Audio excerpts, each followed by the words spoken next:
નમસ્કાર દોસ્તો, સુપરફાસ્ટ તાજા સમાચારમાં તમારું સ્વાગત છે। દેશ, દુનિયા અને ગુજરાતના તાજા, મોટા અને સૌથી મહત્વપૂર્ણ સમાચાર જાણીએ તે પહેલા તમે ચેનલમાં નવા હોય તો ચેનલને જરૂરથી સબસ્ક્રાઇબ કરીને વિડીયોને લાઇક કરી દેજો। સૌથી પહેલા દોસ્તો આપણે વાત કરીએ તો માવઠાના લીધે વિવિધ પાકોને ગંભીર અસર થઈ તો સર્વેની ખેડૂતો દ્વારા માંગ કરાઈ તો ગીર સોમનાથના તાલાળા તાલુકામાં માવઠું પડ્યું છે, જેના કારણે કેરીના પાકોને ભારે નુકસાન થયું છે। તો ભારે પવન આવ્યો હતો ત્યારે આંબા ઉપરથી કેરીઓ ખરી પડી છે, તેથી ખેડૂતોને ભારે નુકસાન વેઠવાનો પણ વારો આવ્યો છે। તો કમોસમી વરસાદથી ગુજરાતના ઘણા બધા જિલ્લાઓમાં પાકોને ભારે નુકસાન થયું છે। તો અંદાજે માવઠાના લીધે કેરીના પાકમાં 50%, પપૈયામાં 20%, કેળામાં 15%, તલમાં 40% તેમજ ડાંગરમાં 15% નુકસાન થયું છે। તો હવે નુકસાનીનો સર્વે પણ શરૂ થઈ શકે છે। તો દોસ્તો, તમારા વિસ્તારના ખેતરોમાં પણ માવઠાના લીધે નુકસાન થયું છે કે નહીં, ફટાફટ નીચે કોમેન્ટમાં જણાવજો। તો દોસ્તો, બીજા સૌથી મોટા સમાચાર સામે આવીએ છીએ। અંબાલાલની આગાહી ઉપર મંત્રીઓની નજર છે। જ્યાં દોસ્તો, સચિવાલયથી માંડીને મંત્રીમંડળના સભ્યો અંબાલાલ કાકાની રાજકીય આગાહી સાચી પડે તેની રાહ જોઈ રહ્યા છે। તો અંબાલાલ પટેલ દ્વારા આતંકવાદી હુમલાની આગાહી સાચી પડ્યા બાદ તો અંબાલાલ પટેલ રાજકીય ભવિષ્યવાણી શું કરે છે તેની ચર્ચા રાજ્યના મંત્રીઓ કરતા થયા છે। તો થોડા દિવસો અગાઉ અંબાલાલ પટેલે ગુજરાતમાં 19 મે સુધીમાં રાજકીય ફેરફારોની વાત કરતા તેમજ ઘણા રાજકીય નેતાઓ ખુશ થઈને સામે ચાલીને અંબાલાલની ભવિષ્ય કરે તેવા દાખલા પણ આપી રહ્યા છે।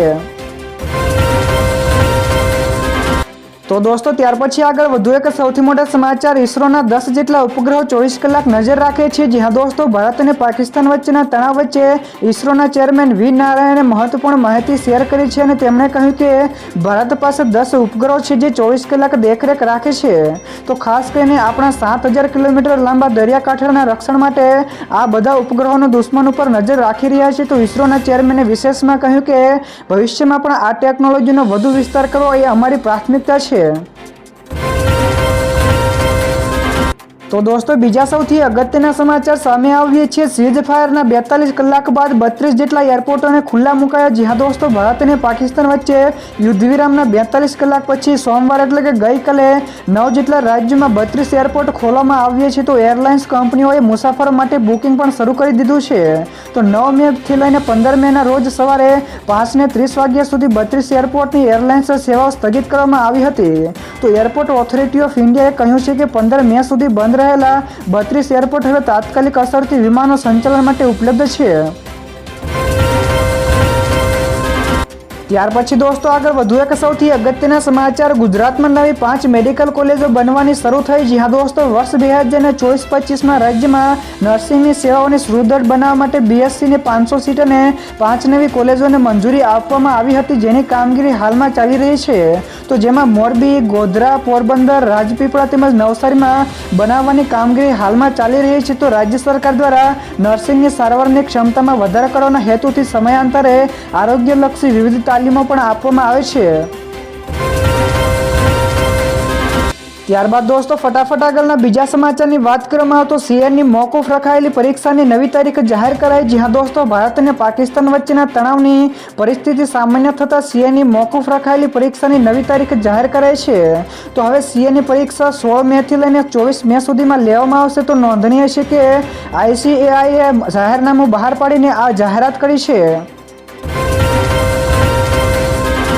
તો દોસ્તો, બીજા સૌથી મહત્વપૂર્ણ સમાચાર સામે આવીએ છીએ। ગુજરાતમાં માવઠાની આગાહી તો ગરમીમાં પણ વધારો થશે। જ્યાં દોસ્તો, ગુજરાતમાં આવતા દિવસોમાં માવઠાની સાથોસાથ ઉકળાટ પણ રહેશે। તો સૌરાષ્ટ્ર અને કચ્છમાં 2 દિવસ સુધી માવઠાની શક્યતા છે, જે ખેડૂતો માટે ચિંતાજનક છે। તો જેમાં જૂનાગઢ, રાજકોટ, અમદાવાદ સહિતના જિલ્લાઓમાં છૂટાછવાયા વરસાદની આગાહી કરવામાં આવી છે। તો આજથી તાપમાનમાં 3 થી લઈને 5 ડિગ્રી સુધીનો વધારો પણ થવાની સંભાવના છે, જ્યારે ગઈકાલે રાજ્યના 30 જેટલા તાલુકાઓમાં વરસાદ જોવા મળ્યો હતો। તો દોસ્તો, ત્યાર પછી આગળ વધુ એક સૌથી મહત્વપૂર્ણ સમાચાર મળ્યા છે। ભારત અને EU મુક્ત વેપાર કરાર ઉપર વાટાઘાટો આજથી શરૂ થશે। જ્યાં દોસ્તો, ભારત અને યુરોપિયન યુનિયન એટલે કે EU વચ્ચે મુક્ત વેપાર કરાર ઉપર વાટાઘાટો 11મો રાઉન્ડ આજથી શરૂ થશે। તો આ વાતચીતનો ઉદ્દેશ્ય કરારના પ્રથમ તબક્કાને શક્ય તેટલી વહેલી તકે પૂર્ણ કરવાનો છે। તો EUની ટીમ 11મા રાઉન્ડની વાટાઘાટો માટે દિલ્હી આવશે। તો આ વાતચીત 16 મે સુધી ચાલી રહેશે। તો બંને પક્ષો આ કરારને 2 તબક્કામાં અંતિમ સ્વરૂપ પણ આપવા સંમત થયા છે। ત્યાર પછી દોસ્તો આ સિવાયના બીજા સમાચારની ઝડપથી વાત કરવામાં આવે તો પીએમ મોદીનું મોટું નિવેદન, કહ્યું કે જો પાકિસ્તાન હુમલો કરશે તો જોરદાર જવાબ આપીશું. જ્યાં દોસ્તો ભારત અને પાકિસ્તાનના તણાવ અંગે પીએમ મોદી અને અમેરિકાના ઉપરાષ્ટ્રપતિ JD વાન્સ વચ્ચે ચર્ચાઓ થઈ છે. તો તેમણે કહ્યું કે જો પાકિસ્તાન હુમલો કરશે તો અમે તેનો જોરદાર જવાબ પણ આપીશું. તો જો ત્યાંથી ગોળી ચલાવવામાં આવશે તો અહીંથી પણ ગોળીઓ ચલાવવામાં આવશે. તો જ્યારે વિદેશ મંત્રી S જયશંકરે US વિદેશ સચિવ સાથે વાતચીત કરી હતી અને તે વખતે જયશંકરે કહ્યું હતું કે ભારતના બદલાની કાર્યવાહીથી પાકિસ્તાન ખરાબ સ્થિતિમાં મુકાશે.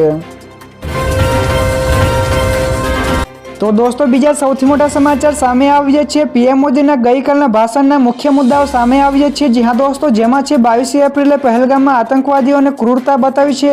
બીજો છે નિર્દોષ નાગરિકોને તેમના પરિવારોની સામે જ તેમનો ધર્મ પૂછ્યો અને પછી તેમને મારી નાખવામાં આવ્યા છે. ત્યાર પછી છે આ હુમલો મારા માટે વ્યક્તિગત પીડા હતો. તો ત્યાર પછીથી આતંકવાદ સામે કડક કાર્યવાહી કરવા માટે આખો રાષ્ટ્ર એક અવાજે ઊભો હતો. ત્યાર પછી આતંકવાદી સંગઠનને ખબર પડી ગઈ છે કે આપણી બહેનો અને દીકરીઓ કપાળ ઉપરથી સિંદૂર લૂછી નાખવાનું શું પરિણામ આવશે. તો દોસ્તો ત્યાર પછીના આગળના બીજા સૌથી મોટા સમાચાર આ સિવાય પીએમ મોદીએ કહ્યું કે સેનાએ 100થી વધારે ખતરનાક આતંકવાદીઓને ઠાર માર્યા છે. જી હા દોસ્તો, પીએમ મોદીએ કહ્યું હતું કે આતંકવાદીઓને કલ્પના પણ ન હતી કે ભારત આટલો મોટો નિર્ણય લઈ શકે છે. તો આતંકવાદીઓને આપણી બહેનોના સિંદૂરનો નાશ કર્યો હતો, તેથી ભારતે પણ આતંકવાદીઓના ઠેકાણાઓનો નાશ કર્યો છે. તો ભારતે 100થી વધારે ભયાનક આતંકવાદીઓને મારી નાખ્યા છે. તો ભારતની આ કાર્યવાહીથી પાકિસ્તાન પણ સ્તબ્ધ થઈ ગયું છે. તો દોસ્તો બીજા સૌથી અગત્યના સમાચાર સામે આવ્યા છે. ગઈકાલે સોનાના ભાવમાં ભારે ઘટાડો થયો. જી હા દોસ્તો, ગઈકાલે સોના અને ચાંદીના ભાવમાં ભારે ઘટાડો જોવા મળ્યો છે. જેમાં 24 કેરેટ સોનું 3,340 રૂપિયા ઘટીને 93,076 રૂપિયા પ્રતિ 10 ગ્રામ પર આવી ગયું છે. જ્યારે 22 કેરેટ સોનું 85,258 રૂપિયા પ્રતિ 10 ગ્રામ પર થઈ ગયું છે. તો ચાંદીમાં પણ ગઈકાલે 131 રૂપિયા સસ્તી થઈ ગઈ છે અને 94,095 રૂપિયા પ્રતિ કિલો ઉપર આવી ગઈ છે. તો સોના અને ચાંદીથી વિપરીત ગઈકાલે શેરબજારમાં ભારે ઉછાળો જોવા મળ્યો હતો. ત્યાર પછી દોસ્તો આગળ વધુ એક સૌથી અગત્યના સમાચાર, ભારતે માલદીવને $50 મિલિયન ટ્રેઝરી બિલ વધુ એક વર્ષ માટે લંબાવાયું. જી હા દોસ્તો, ભારતે માલદીવને $50 મિલિયન ટૂંકા ગાળાની ક્રેડિટ સુવિધાને બીજા વર્ષ માટે લંબાવી છે.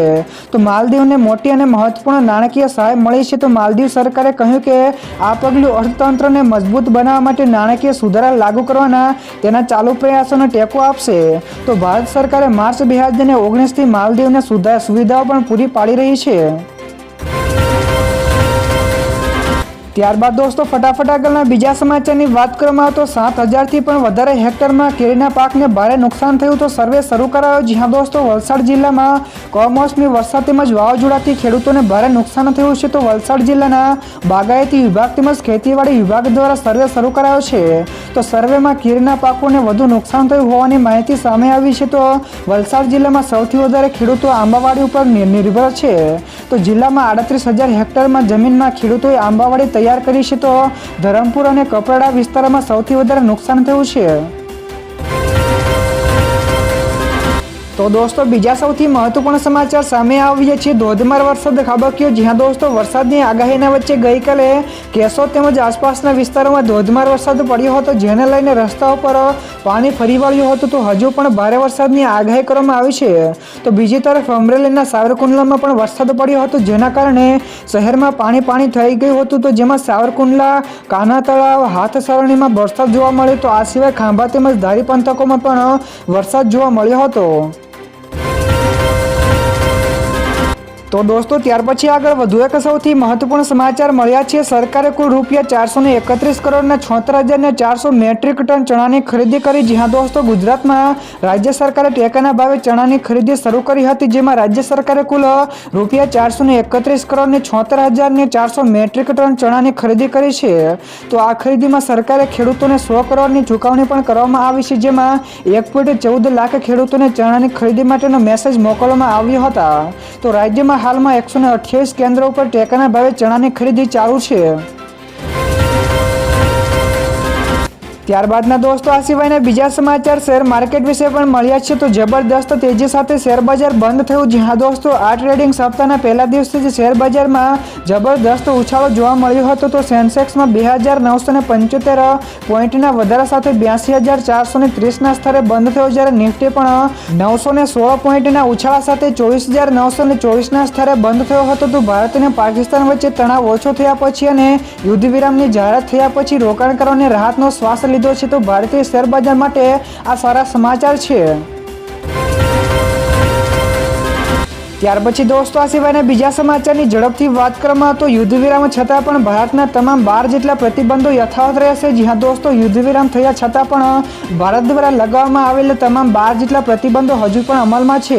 તો આમાં સિંધુ જળ સંધિ, પાકિસ્તાન ઉપર વિઝા પ્રતિબંધ અને સોશિયલ મીડિયા એકાઉન્ટ્સ ઉપર પ્રતિબંધ જેવા નિર્ણયોનો સમાવેશ થાય છે. તો પાકિસ્તાને પણ પોતાના કોઈ પણ નિર્ણયો બદલ્યા નથી. જોકે સરકાર ટૂંક સમયમાં IPL ફરી એકવાર શરૂ કરવા તેમજ એરપોર્ટો ખોલવા અંગે નિર્ણયો લઈ શકે છે. તો દોસ્તો બીજા સૌથી મોટા સમાચાર સામે આવ્યા છે. ઐતિહાસિક એલિસ બ્રિજનું સમારકામ શરૂ થયું. જી હા દોસ્તો, વર્લ્ડ હેરિટેજ સિટી અમદાવાદમાં ઐતિહાસિક એલિસ બ્રિજનું સમારકામ અને નવીનીકરણનું કામ શરૂ થયું છે. તો વર્ષ 1892માં માત્ર ₹4 લાખમાં બનેલો આ પુલને હવે 32 કરોડના ખર્ચે નવું રૂપ અપાશે. તો જેમાં બોટન ગર્ડર, સ્ટ્રિંજર, બેરિંગ અને ડેક સ્લેબ સહિતના માળખાકીય ભાગોને બદલવામાં આવશે. તો સમારકામ બાદ પુલ ઉપર ફરી એકવાર રાહદારીઓ અવરજવર કરી શકશે. તો અમદાવાદને નવો હેરિટેજ ટુરિઝમ પોઈન્ટ પણ મળશે. તો દોસ્તો ત્યાર પછી આગળ વધુ એક સૌથી મોટા સમાચાર મળ્યા છે. ભારતીય સેનાની પ્રેસ કોન્ફરન્સના મુખ્ય મુદ્દાઓ પણ સામે આવ્યા છે. જ્યાં દોસ્તો એર માર્શલ એકે ભારતીય પ્રેસ બ્રીફિંગમાં જણાવ્યું હતું કે આપણી લડાઈ આતંકવાદી સામે હતી. તો અમે આતંકવાદ ઉપર હુમલો કર્યો હતો. તો પાકિસ્તાની સેનાએ આતંકવાદને તેનો ટેકો આપ્યો તેમજ તે દુર્ભાગ્યપૂર્ણ છે. તો પાકિસ્તાની સેનાએ આ યુદ્ધને પોતાની લડાઈ પણ બનાવી હતી. તો આ સિવાય તેમણે વિશેષમાં કહ્યું કે અમને જવાબ આપવા માટે પણ મજબૂર કર્યા. તો પાકિસ્તાને PE-50 મિસાઇલનો પણ ઉપયોગ કર્યો હતો. તો સ્વદેશી આકાશ પ્રણાલીએ શાનદાર પ્રદર્શન પણ કર્યું હતું. તો ચીનમાં બનેલા કામિકેઝી ડ્રોનને પણ તેણે તોડી પાડ્યું હતું. તો દોસ્તો બીજા સૌથી અગત્યના સમાચાર સામે આવ્યા છે. અમેરિકા અને ચીન વચ્ચે ટ્રેડ ડીલ થઈ. જી હા દોસ્તો, જીનીવામાં અમેરિકા અને ચીન વચ્ચે ટ્રેડ ડીલ ઉપર સહમતિ થઈ છે. તો બંને દેશોએ ટેરિફમાં 115% ઘટાડો કરવાની જાહેરાત કરી છે. તો જીનીવામાં બંને દેશો વચ્ચે થયેલા કરાર અનુસાર અમેરિકા ચીની માલ ઉપર 30% ટેરિફ લગાડશે. તો ચીન પણ અમેરિકન માલ ઉપર 10% ટેરિફ લગાડશે. તો બંને દેશો વચ્ચે ટેરિફમાં આ ઘટાડો હાલમાં 90 દિવસ માટે છે. તો જીનીવામાં 2 દિવસની વાતચીત બાદ બંને દેશો વચ્ચે આ કરાર થયો છે. ત્યાર પછી દોસ્તો આ સિવાયના બીજા સૌથી અગત્યના સમાચાર એપ્રિલ મહિનામાં SIP કોન્ટ્રીબ્યુશન રેકોર્ડ બ્રેક સ્તરે પહોંચ્યું. જ્યાં દોસ્તો એપ્રિલ 2025માં SIP કોન્ટ્રીબ્યુશન ₹26,632 કરોડના રેકોર્ડ બ્રેક સ્તરે પહોંચ્યું છે. તો association of mutual fund in India એટલે કે IMFI દ્વારા જાહેર કરાયેલા ડેટામાં આ માહિતી આપવામાં આવી હતી. તો AMFIના ડેટા અનુસાર ભારતના મ્યુચ્યુઅલ ફંડ ઉદ્યોગો એપ્રિલ 2025માં SIPમાં રેકોર્ડ બ્રેક યોગદાન આપ્યું હતું. તો જેમાં કુલ આવક ₹26,632 કરોડ ઉપર પહોંચી છે, જે એક મહિનામાં અત્યાર સુધીની સૌથી વધારે છે. ત્યારબાદ દોસ્તો ફટાફટ આગળના બીજા સમાચારની વાત કરવામાં તો પાકિસ્તાની સેનાના જૂઠાણાનો વિડીયો વાયરલ થયો. જ્યાં દોસ્તો પાકિસ્તાન પ્રેસ બ્રીફિંગમાં પણ પોતાના લોકો સાથે ખોટું બોલી રહ્યું છે. તો એક વિડીયો વાયરલ થઈ રહ્યો છે જેમાં પાકિસ્તાની સેનાના પ્રવક્તાએ આજતક ન્યૂઝ ચેનલની ક્લિપ શેર કરી છે. જેમાં એન્કર કહી રહ્યો છે કે ઘણા એરબેઝો નાશ પામ્યા છે. તો એરબેઝ બચાવી શકતા નથી, તો પછી તે જનતાને કેવી રીતે બચાવશો? તો વિડીયો દ્વારા પાકિસ્તાની સેનાનું એવું કહેવા માંગે છે કે આ વિનાશ ભારતમાં થયો છે. તો જ્યારે હકીકતમાં તો તે પાકિસ્તાનનો વિડીયો છે. તો દોસ્તો બીજા સૌથી મહત્વપૂર્ણ સમાચાર સામે આવ્યા છે. સુરતનું હવાઈ ક્ષેત્ર ઇન્ટરનેશનલ ફ્લાઇટ માટે મહત્વનો વિકલ્પ બન્યું. જ્યાં દોસ્તો ભારત અને પાકિસ્તાનના યુદ્ધ દરમિયાન પાકિસ્તાને પોતાનું હવાઈ ક્ષેત્ર બંધ કરતા 4 થી 10 મે દરમિયાન યુરોપ, ચીન, ગલ્ફ સહિતના વિવિધ દેશોના 6,469 વિમાનો સુરતના હવાઈ ક્ષેત્રમાંથી પસાર થયા છે. તો દિવસમાં સરેરાશ 39 વિમાનો સુરતથી ગયા છે. તો મુંબઈ ATC ઉપર દબાણ પણ વધી ગયું હતું, ત્યારે સુરત ATCએ એક ટ્રાફિક સંભાળી લીધો હતો. તો હવે સુરત વૈશ્વિક ઉડ્ડયન નકશામાં પણ મહત્વપૂર્ણ સ્થાન ધરાવે છે. તો ઘણા બધા દેશો પણ તેને વિકલ્પ માર્ગ તરીકે અપનાવી રહ્યા છે. તો દોસ્તો ત્યાર પછી આગળ વધુ એક સૌથી મહત્વપૂર્ણ સમાચાર મળ્યા છે। પાકિસ્તાનને ખતમ કર્યા વિના શાંતિ શક્ય નથી। જ્યાં દોસ્તો બલુચિસ્તાન લિબરેશન આર્મીએ એટલે કે BLA પાકિસ્તાનના શાંતિ ઉપરના દાવાને ખોટો ગણાવીને ભારતને સમર્થન માંગ્યું છે। તો BLA કહ્યું કે જો ભારત પાકિસ્તાન સામે યુદ્ધ ચાલુ રાખે તો તે પણ પૂર્વ તરફથી હુમલો કરીને બલુચિસ્તાનને સ્વતંત્ર કરાવશે। તો તેમણે વિશેષમાં કહ્યું કે ભારત પાસે રાજકીય અને સુરક્ષાત્મક સહાયની પણ માંગણી કરી છે। તો બલુચિસ્તાન લિબરેશન આર્મીએ જણાવ્યું છે કે પાકિસ્તાનને ખતમ કર્યા વિના દક્ષિણ એશિયામાં શાંતિ શક્ય નથી। ત્યાર પછી દોસ્તો આ સિવાયના બીજા સમાચારની ઝડપથી વાત કરવામાં તો અદાણી પાવર ઉત્તર પ્રદેશમાં નવો પાવર પ્લાન્ટ બનાવશે। જી હા દોસ્તો, અદાણી પાવરને ઉત્તર પ્રદેશમાં 1500 મેગાવોટ એટલે કે MW વીજળી સપ્લાય કરવાનો કોન્ટ્રાક્ટ મળ્યો છે। તો આ માટે કંપની યુપીમાં એક નવો અલ્ટ્રા સુપર ક્રિએટિકલ પાવર પ્લાન્ટ બનાવશે। તો પ્લાન્ટમાંથી પ્રતિ યુનિટ રૂપિયા 5.383ના દરે વીજળી પૂરી પાડવામાં આવશે। તો આ પ્લાન્ટ ડિઝાઇન, બિલ્ડ, ફાઇનાન્શિયલ તેમજ ઓન એન્ડ ઓપરેટર એટલે કે DBFO મોડેલ હેઠળ વિકસાવવામાં પણ આવશે। તો દોસ્તો બીજા સૌથી મોટા સમાચાર સામે આવ્યા છે। એશિયાઈ સિંહોની વસ્તી ગણતરી યોજાઈ। જી હા દોસ્તો, દેશની શાન ગણાતા સાવજોની વર્ષ 2015 બાદ 10 વર્ષ પછી સિંહોની વસ્તી ગણતરી શરૂ કરવામાં આવી છે। તો કોરોના કાળ બાદ પણ લાંબા સમયથી માત્ર પૂનમ અવલોકનની ગણતરી માન્ય રાખવામાં આવી હતી અને આ ગણતરી બાદ હવે વર્ષ 2025માં સિંહોની સત્તાવાર રીતે સિંહ ગણતરી વસ્તી ગણતરી ચાલી રહી છે।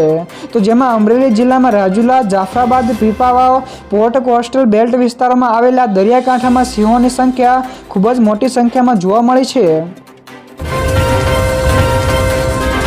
તો દોસ્તો ત્યાર પછી આગળ વધુ એક સૌથી મહત્વપૂર્ણ સમાચાર। યોગી આદિત્યનાથે કહ્યું કે બ્રહ્મોસની તાકાત અંગે પાકિસ્તાનને પૂછો। જી હા દોસ્તો, ઉત્તર પ્રદેશના CM યોગી આદિત્યનાથે વિશેષમાં કહ્યું કે બ્રહ્મોસ મિસાઇલના પરાક્રમની ઝલક ઓપરેશન સિંદૂર દરમિયાન જોવા મળી હતી અને જો કોઈને પણ તેની તાકાત ઉપર શંકા હોય તો તે પાકિસ્તાનીઓને પૂછવું જોઈએ। તો આતંકવાદીઓને કચડવાનો સમય આવી ગયો છે અને સમગ્ર દેશે વડાપ્રધાન નરેન્દ્ર મોદીના નેતૃત્વમાં એકજૂથ થવું પણ પડશે। તો યોગી આદિત્યનાથે વિશેષમાં કહ્યું કે બ્રહ્મોસ એરોસ્પેસ ઇન્ટિગ્રેશન અને ટેસ્ટિંગ ફેસિલિટીના ઉદ્ઘાટન પ્રસંગે આ વાત કહી હતી।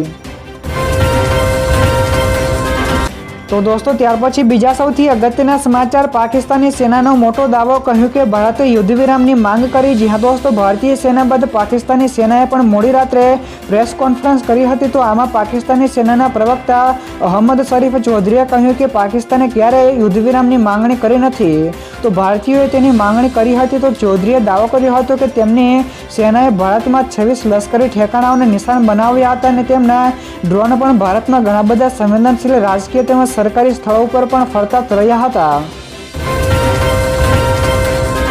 ત્યાર પછી દોસ્તો આગળ વધુ એક સૌથી અગત્યના સમાચાર। હું 15 મેના રોજ તુર્કીમાં પુતિનની રાહ જોઈશ। જી હા દોસ્તો, યુક્રેનિયન રાષ્ટ્રપતિ ઝેલેન્સ્કીએ 15 મેના રોજ તુર્કીના ઇસ્તંબુલમાં રશિયન રાષ્ટ્રપતિ વ્લાદિમીર પુતિન સાથે સીધી વાતચીત કરવા માટે સંમત થયા છે। તો આ પ્રસ્તાવ ત્યારે આવ્યો છે જ્યારે US રાષ્ટ્રપતિ ડોનાલ્ડ ટ્રમ્પે ઝેલેન્સ્કીને પુતિન દ્વારા કરવામાં આવેલી વાતચીતની ઓફર તાત્કાલિક સ્વીકારવાનું કહ્યું હતું। તો વર્ષ 2022માં યુદ્ધ શરૂ થયા પછી પુતિન અને ઝેલેન્સ્કી પહેલીવાર સીધી રીતે વાતચીત કરશે।